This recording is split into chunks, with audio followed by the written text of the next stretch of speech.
Olá, bem-vindas, bem-vindos ao podcast do Manchetômetro, monitor diário da mídia brasileira. A contabilização dos mortos e feridos escancara a desigualdade no conflito entre palestinos e o exército de Israel. Ainda assim, a imprensa brasileira e internacional procuram retratar os dois lados como atores iguais. Isso quando não afirmam que Israel apenas revida os ataques palestinos. Por triste ironia, em algum desses supostos revides, os alvos foram prédios da imprensa internacional em Gaza. Eu sou o jornalista André Madruga e no episódio de hoje a pesquisadora do Manchetômetro, Beatriz Bandeira de Mello, cientista política e doutoranda em Relações Internacionais pelo UERJ, debate o tema com Lara Sartório, mestre e doutoranda em Sociologia pelo ESP-UERJ, pesquisadora do NetSal e do Observatório de Movimentos Sociais da América Latina. Lara já foi correspondente internacional na Cisjordânia. Olá, bem-vindas, Beatriz, Lara, prazer ter vocês no podcast. Oi, André, oi, Lara, prazer estar aqui com vocês hoje. Muito obrigada pelo convite, André e Bia, e um prazer estar aqui. Lara, eu queria que você começasse fazendo para a gente a contextualização com a sua experiência do conflito recente e contasse para a gente como é feita a cobertura pela imprensa internacional. Bom, contextualizar sobre os episódios recentes em Gaza, eu acho que necessariamente a gente vai perpassar aí questões históricas, né? Primeiro que a gente estava vivendo aí o mês de Ramadã, né, que é um mês muito importante para os muçulmanos, como é reconhecido internacionalmente. E todos os anos nesse mês tem algum nível, né, de conflito por parte de Israel assim, contra a Palestina. É bastante corriqueiro que isso ocorra, inclusive o mês de Ramadã ele é marcado por manifestações quase diárias, em especial na Cisjordânia. Né?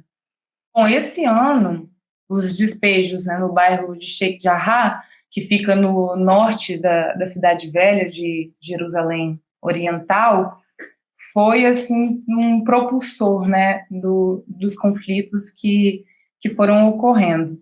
Esse bairro, Sheikh Jarrah, ele fica numa zona de Jerusalém Oriental, está sob constante ameaça, mas tem outras características que os outros territórios todos da Palestina, todos eles estão sob ameaça constantemente, afinal, sob ocupação militar, mas em especial de Jerusalém Oriental, porque é uma região que foi ali anexada, né, na chamada Guerra dos 6 Dias, que Israel, em 1967, uniu Jerusalém Oriental ao seu território, né, digamos, tomou essa terra.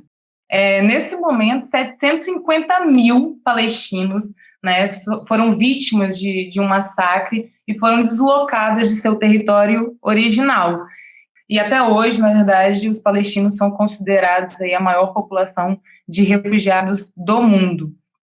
Então, nesse período que é conhecido como Nakba e que marca o dia 15 de maio, ele acaba sendo resgatado quando a gente percebe os realocamentos da população palestina. Por exemplo, quem vive em Jerusalém Oriental são palestinos que já sofreram remoções anteriores. Então, isso é importante de ser dito. Quem está nesse bairro Sheikh Jarrah já são pessoas em status de removidos em algum momento de sua vida.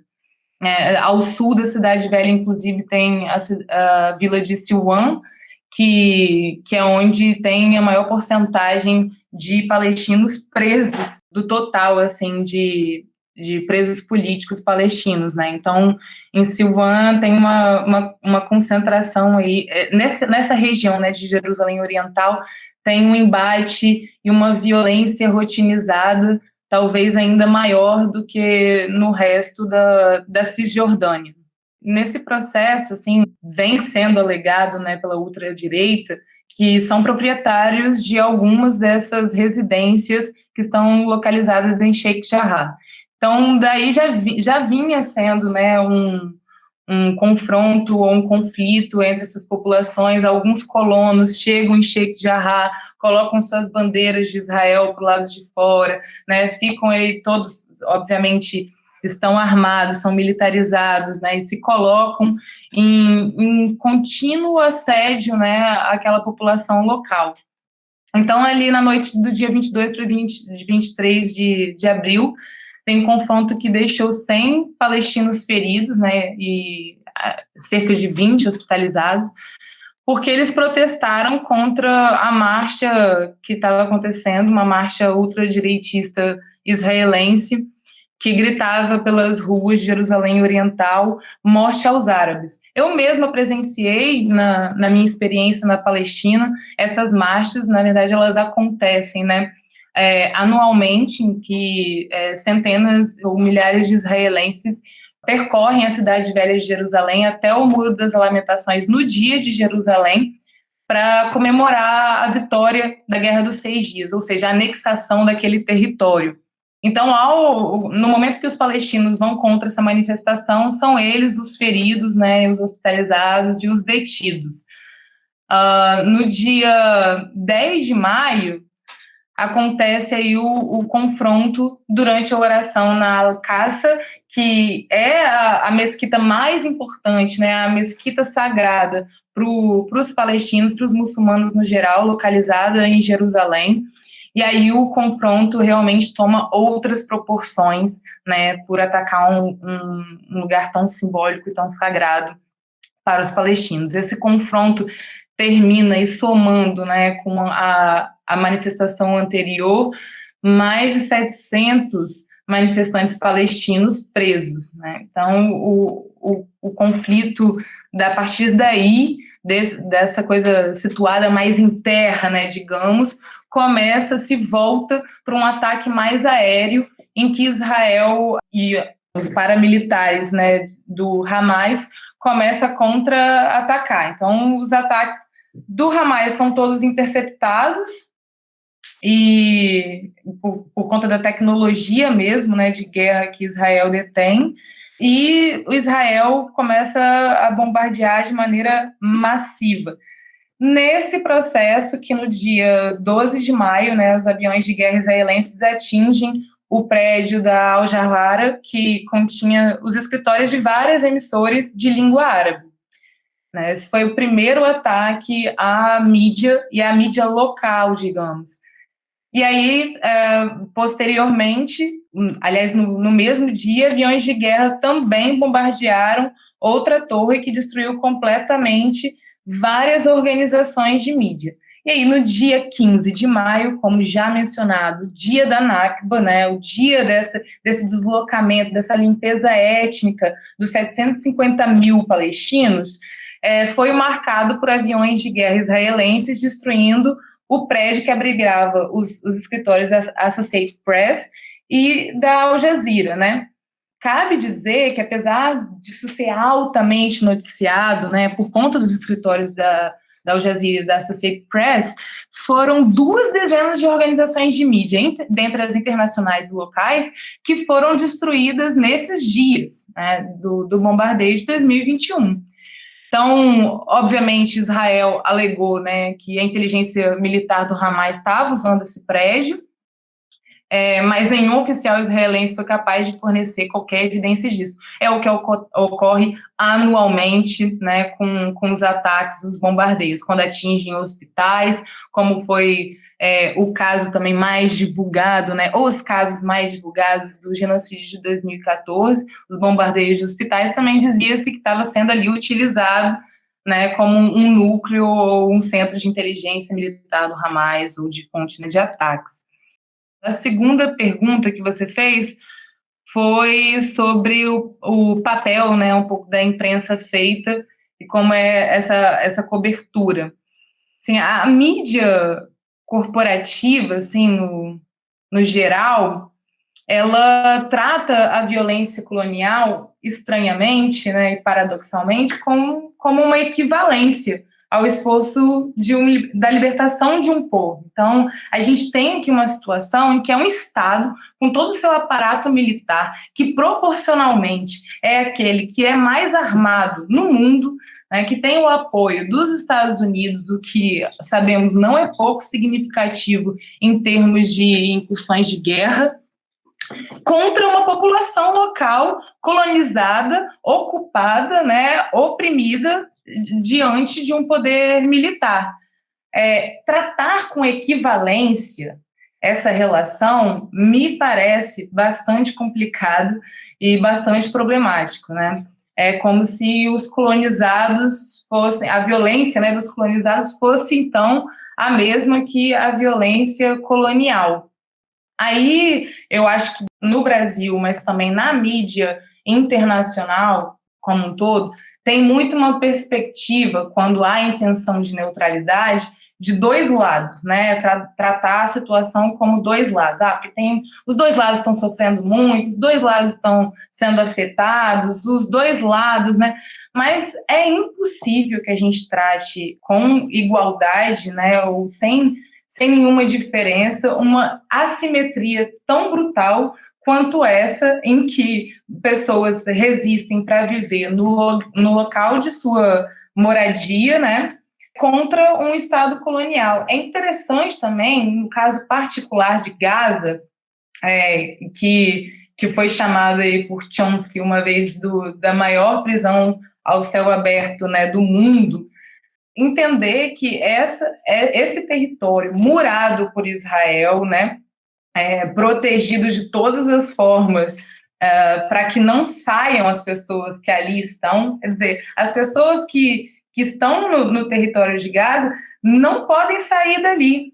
Não há essa facilidade de entrada e saída do território. As pessoas não estão ali porque escolheram estar ali. Então, esse campo de refugiados que ali se insere, né, os refugiados foram feitos refugiados pelo próprio Estado de Israel, por Israel. E ali sofrem bombardeio, sofrem todo o limite de controle possível, de deslocamento, de vida. E algumas questões, por exemplo, né, nesses ataques que não são abordadas pela mídia corporativa, né, pela mídia no geral, é que o que esses ataques implicam, né? Porque se de um lado você tem os ataques a Israel por parte, né, dos paramilitares do Hamas sendo aí interceptados por sua tecnologia, por outro lado, você tem Gaza sendo atingida, sendo já uma população, né, segundo o World Food Program, que já é uma população que tem 68,5% dos habitantes em situação de insegurança alimentar, que são altamente dependentes da pesca, sendo o mar, a terra e o ar controlados por Israel. Nesses bombardeios, o que acontece é um reforço, né, do enclausuramento dessa população. Então, o acesso, por exemplo, dos pescadores foi ainda mais restrito, o que implica em maior insegurança alimentar do que já vinha antes, uma maior pobreza de uma população que já atinge quase 80% dela num estado de pobreza, uma condição, né, de pobreza. Então, são implicações que dizem respeito a coisas mais elementares, né, da dignidade da pessoa humana, da existência mesmo, assim, de como sobreviver nesse território. Então, essa perspectiva dos dois lados, muito referenciada na mídia, me parece bastante problemática. Uma outra forma que eu acho que é bastante divulgada também na mídia internacional é a relação de autodefesa de Israel. Israel está se defendendo, né, de grupos terroristas. Israel está se defendendo de bombardeio.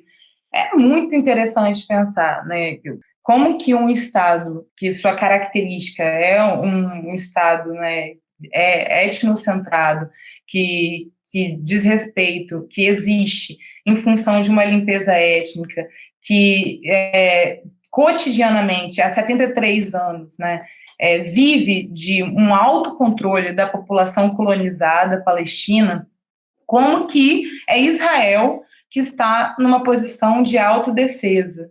Por isso que é inevitável que a gente recorra aí, pelo menos, esses 73 anos, porque eu estou fazendo referência a 1948, a esses 73 anos do dito Nakba, né? Nakba, em árabe, quer dizer catástrofe, né? É a catástrofe vivida pelo povo palestino desde então. Outra narrativa interessante, que é a complexidade por aquilo que é quase, né, atemporal, ou impossível de ser resolvido, ou impossível de se tomar uma posição, né? Não tem como pesar esse conflito tão complexo, porque trata de etnias, trata de religião, é a narrativa, né, do conflito religioso, que cai por terra, porque não tem nada de complexo quando a gente pensa em violência colonial, quando a gente pensa que de um lado tem os opressores e do outro tem os oprimidos, quando a gente pensa que a maior parte da população, uma população que até 1967 chegava a quase 1 milhão de habitantes árabes, né, palestinos, foi reduzida a 160 mil em 1967. Então, um número ou uma discrepância muito absurda para você tratar dessa forma como se fosse complexo demais para se tomar uma posição. Então, para tomar uma posição não é nada complexo, é bastante simples, que aqui temos os colonizadores contra os colonizados. Como não está na mídia esse tempo, né, histórico, ou os fundamentos, a origem do que está colocado hoje na questão da Palestina, não se penetra, obviamente, na consciência coletiva. Então, o que fica na consciência coletiva é quase uma relação de afinidade por semelhança, né? Você tem aí a dita única democracia do mundo no Oriente Médio, é assim que é divulgado, né, Israel, é o Ocidente no Oriente. Então, é como se ali estivesse o povo mais parecido com o meu, né, e do outro é essa miscelânea complexa que eu não entendo, aquilo que por décadas, né, foi colocado como o grande espantalho que se tornou pelo discurso, pela narrativa midiática, o Oriente Médio. Então, os portadores do mal, né, quando a gente fala em terrorista, imediatamente a imagem que nos vem à cabeça é uma pessoa com trajes árabes, né, seja com sua kufia, seja ali com a sua barba, tem ali os elementos, né, todos que fazem um vínculo direto àquele que é tomado como terrorista. Tem uma base de dados da Factiva que fez um estudo bem interessante nos 5 principais jornais de circulação dos Estados Unidos, seja o Washington Post, o New York Times, o LA Times e o Wall Street Journal. Se não me engano, são esses, em que fazem um estudo do último século, assim, das referências que são colocadas nas notícias, e quase 400 referências tratam do direito de defesa de Israel, no caso do confronto de Israel e Palestina. E para não dizer zero sobre os direitos de defesa dos palestinos, tem uma notícia que cita a fala de um soldado que foi expulso do exército israelense, condenado pelo exército israelense, que disse que os palestinos têm o direito de se defender. Então, para a gente observar como que a mídia tem um papel fundamental ao colocar ou ao expressar a narrativa que se torna hegemônica na consciência coletiva, né? Na minha experiência como correspondente política, né, da falecida revista Caros Amigos, em 2014, durante o genocídio de 2014 também, que aí já é uma outra história uma mesma história com outros elementos que demandaria também uma dedicação, mas nesse período também é preciso lembrar que 16 jornalistas foram assassinados durante o bombardeio até o cessar-fogo, sem contar os ataques contínuos de quem está lá para fazer cobertura durante toda a existência, né? Primeiro, a forma como você chega no país, que é dificílima, você tem que garantir ou tem que ter já um endereço, né, que comprove que você estará dentro do território tomado, né, como Israel, então com um contato que te faça referência, você é entrevistado, você é revistado, são feitas assim perguntas bastante invasivas sobre questões religiosas, seu interesse em estar ali, por que você está ali, tudo é bastante, né, armado para que seja difícil a entrada. E quem já chega com a carteira de jornalista sofre outros tipos de dificuldades também, né? Eu convivi numa casa no campo de refugiados Aida com outros jornalistas e a experiência de todos ao entrar, que já entraram com a carteira, né, de jornalistas, foi bastante difícil, passaram ali horas a fio sendo entrevistados pelo exército israelense até que pudessem finalmente entrar. Então já tem algum nível de constrangimento na entrada. Chegando lá é ainda mais complexo, porque você não está na cobertura ao lado do exército israelense, você é tomado, segundo eles próprios, como um palestino. E ser tomado como um palestino certamente não é das coisas mais fáceis que tem a serem feitas, né?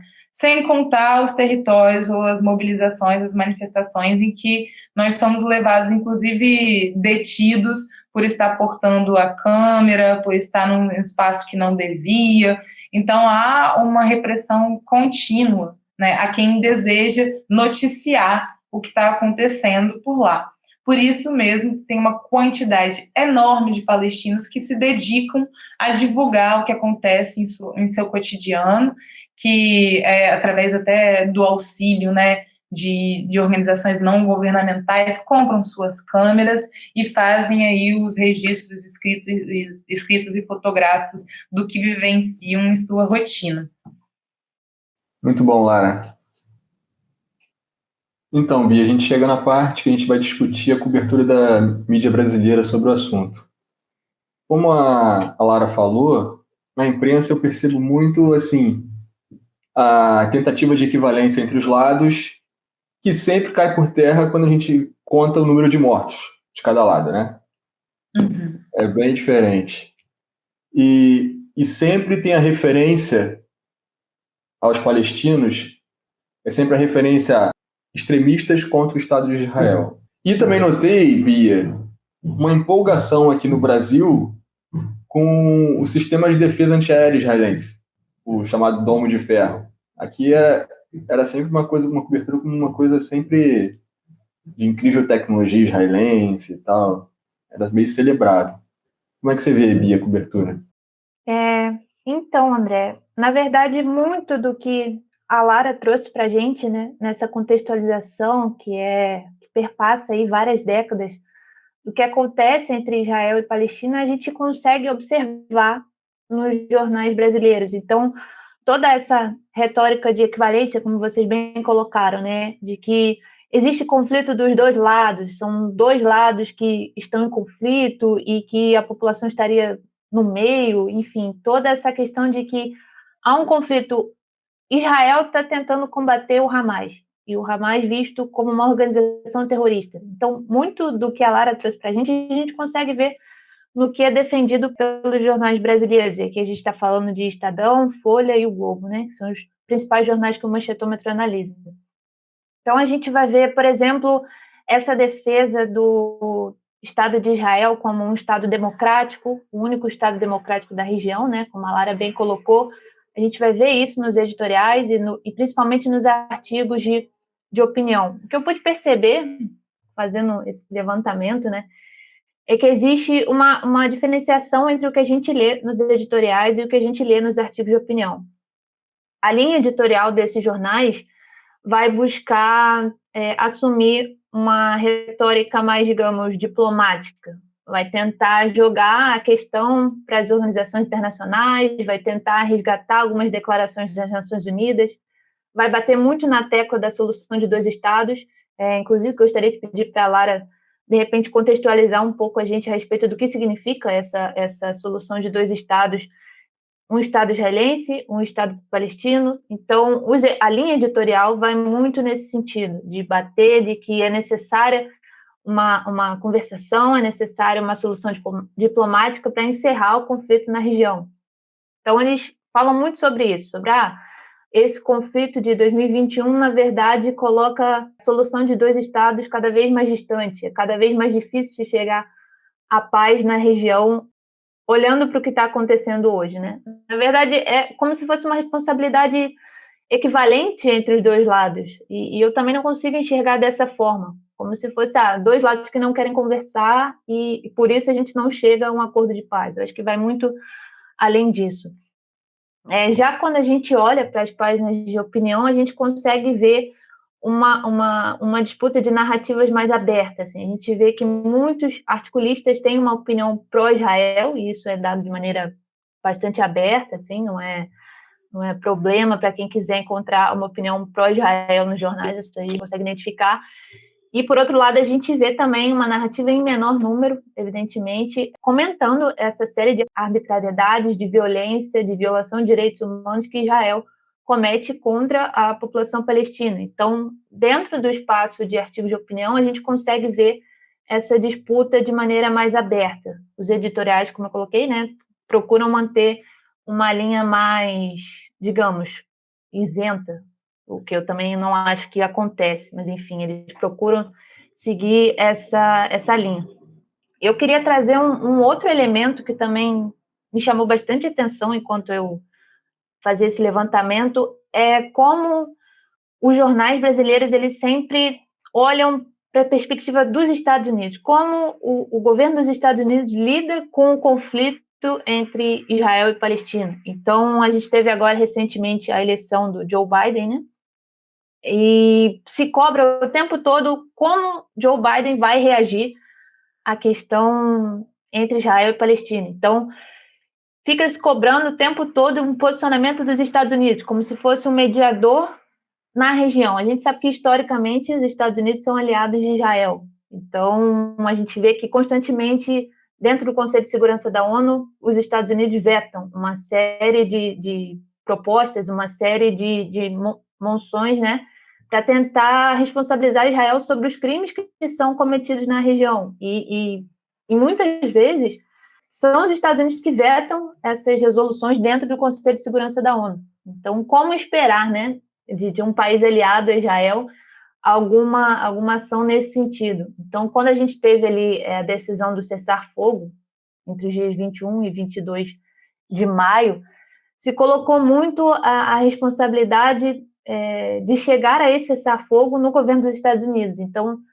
se olhou muito para esse lado. Não, o Biden ligou para o Netanyahu, que é o primeiro-ministro de Israel, e eles dois chegaram a um consenso, chegaram a um entendimento de que naquele momento era preciso fazer o cessar-fogo. Então, até mesmo para lidar com essas negociações, o lado palestino acaba sendo minimizado, invisibilizado, não se coloca como um ator ativo na região e no conflito em si. É sempre o que é decidido entre Estados Unidos e Israel, o que a gente consegue ver com mais frequência na cobertura da mídia brasileira. E outra questão que eu também achei bastante curioso é colocar o que está acontecendo agora, né, o que aconteceu nesses últimos 20 dias, dentro de uma perspectiva de disputa política entre o primeiro-ministro de Israel, que é o Benjamin Netanyahu, e a Autoridade Nacional Palestina. Então, mostrar que esse conflito, na verdade, está vinculado a uma disputa de forças entre esses dois lados, né? Então, a gente viu agora, recentemente, que uma coalizão se formou para tentar tirar o Netanyahu do cargo de primeiro-ministro de Israel. Isso tudo foi colocado dentro da perspectiva do que está acontecendo agora, de que essa ofensiva de Israel contra a Palestina, na faixa de Gaza, foi uma tentativa do Netanyahu se mostrar forte, mostrar sua força em relação ao combate ao terrorismo, entre aspas, né?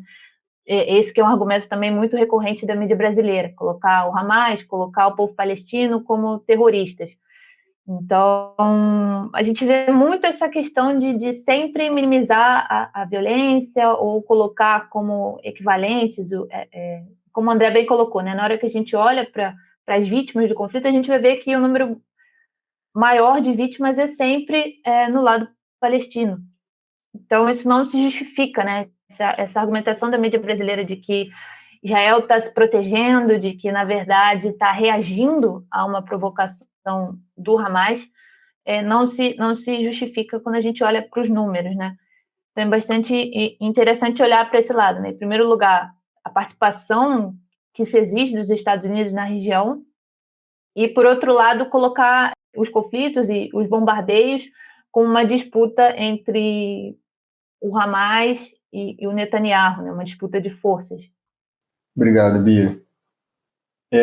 Só para encerrar agora, Lara, eu queria saber qual a sua perspectiva sobre o sucesso dessa nova coalizão que está prestes a tirar o Netanyahu do poder.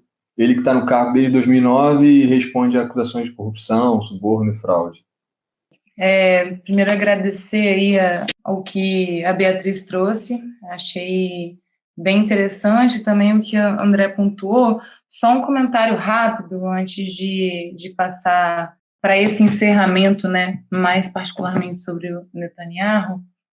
Essa relação, né, que se constrói na maneira de se apresentar, de um lado, né, os extremistas, do outro, o Estado de Israel, né? É muito particular isso, que toda a Palestina é reduzida ao Hamas. Tudo é sobre o Hamas. Então, na mídia, você não vai ouvir falar da resistência, dos grupos organizados que tem, de resistência popular, que tem na Palestina, que são variados, inclusive. Você não vai adentrar, né, nas particularidades de cada um desses grupos. Quando eu fui morar na Palestina, um cuidado muito grande que eu quis ter é de justamente adentrar nesses grupos, entendê-los, ver quais são suas diferenças, né? E foi bastante interessante que nesse ano teve uma unidade, né, de ação maior do que em todos os outros anos, em termos de resistência, né? Os grupos realmente se uniram, porque o que estão enfrentando, né, num contexto de pandemia, é preciso a gente lembrar que Israel é o país, né, que mais rápido vacinou a totalidade de sua população, né, que chegou a doar vacinas para outros países do mundo, e, no entanto, o acesso às vacinas por parte da população palestina foi restringido, mesmo de doações de outros países foram impedidos de chegar. Isso porque Israel controla, né, todas as vias, né, de acesso, sejam as fronteiras, terras, recursos naturais, o comércio, a movimentação de mão de obra, a gestão fiscal, o zoneamento industrial, tudo isso, né, está sob controle de Israel.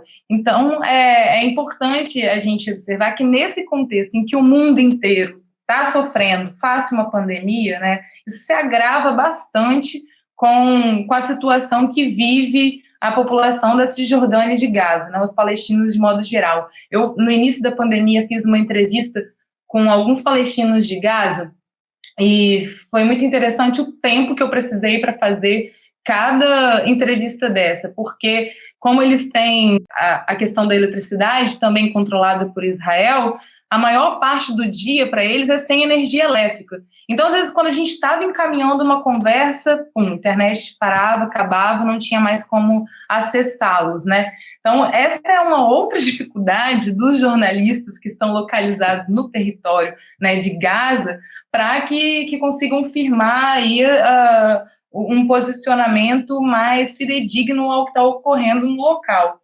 E aí, para tentar passar um pouco também para o que disse, né, o André, sobre esse entusiasmo, né, que se observa na direita brasileira nesse momento, que a gente está vivendo aí uma ascensão, né, ou um fortalecimento do autoritarismo a partir da gestão de Bolsonaro e do bolsonarismo, né, digamos, como repercussão, não é novidade, assim, por mais que agora isso fique bastante esclarecido enquanto propaganda mesmo política que se executa.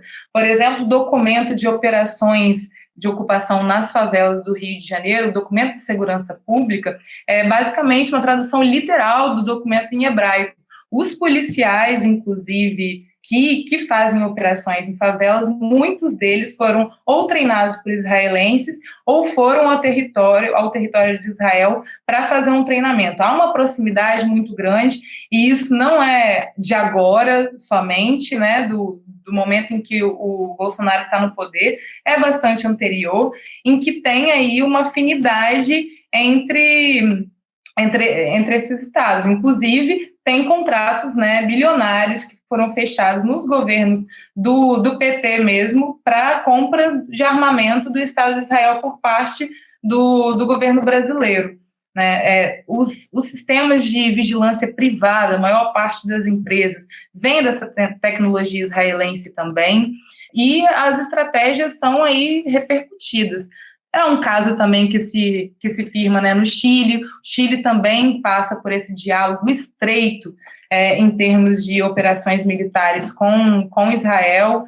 Eu veria, Beatriz, por outro lado, eu acho que nesse caso Biden teria responsabilidade se quisesse firmar-se de uma maneira diferente, né, das políticas externas anteriormente executadas pelos Estados Unidos, teria já de antes, né, não me surpreenderia bastante, obviamente, mas teria já de antes firmado, né, uma posição mais sustentadora do argumento de que era sim para cessar fogo antes que maiores estragos fossem realizados como os que a gente vem observando.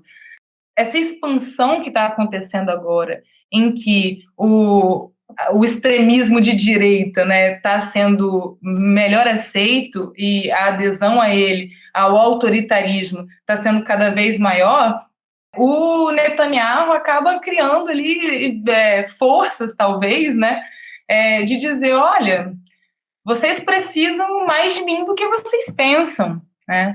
E talvez não, eu acho mesmo, que Israel, para se sustentar, precisa sim de um Netanyahu, precisa sim de todas essas forças, mas nenhuma força que chegar ao poder em Israel vai deixar de ser uma estrutura colonial e vai deixar de ser essa radicalização, porque Israel se sustenta por isso. É um Estado racista que se sustenta por esse formato, não há outro. Como que a gente pode dizer que um lugar controla, né, todos os recursos naturais, é projetado, as suas construções de assentamentos israelenses são projetadas para explorar a água e a terra arável da Palestina, né, os recursos de Israel são aqueles que, ao serem aumentados para Israel, são privados dos palestinos. Então, essa relação, obviamente, demanda, né, que seja um governo colonial, um empreendimento aí barato para Israel e bastante custoso para a Palestina, em termos de vida. Queria agradecer, Lara, pela aula que você deu hoje. A gente queria fazer mais perguntas, né, mas o tempo é pequeno e a gente espera te receber para novos episódios. Eu que agradeço a oportunidade, acho que cada espaço, ainda que ágil, né, para a gente fazer uma contranarrativa é importante, interessante, então que tenha, ao menos, despertado mais curiosidade e a gente segue conversando. Muito obrigada. Bia, também, agradecer a participação. Eu que agradeço, foi uma oportunidade incrível aqui hoje, muito legal. Obrigado, Lara, obrigado, André, e espero vê-los numa próxima oportunidade. É isso.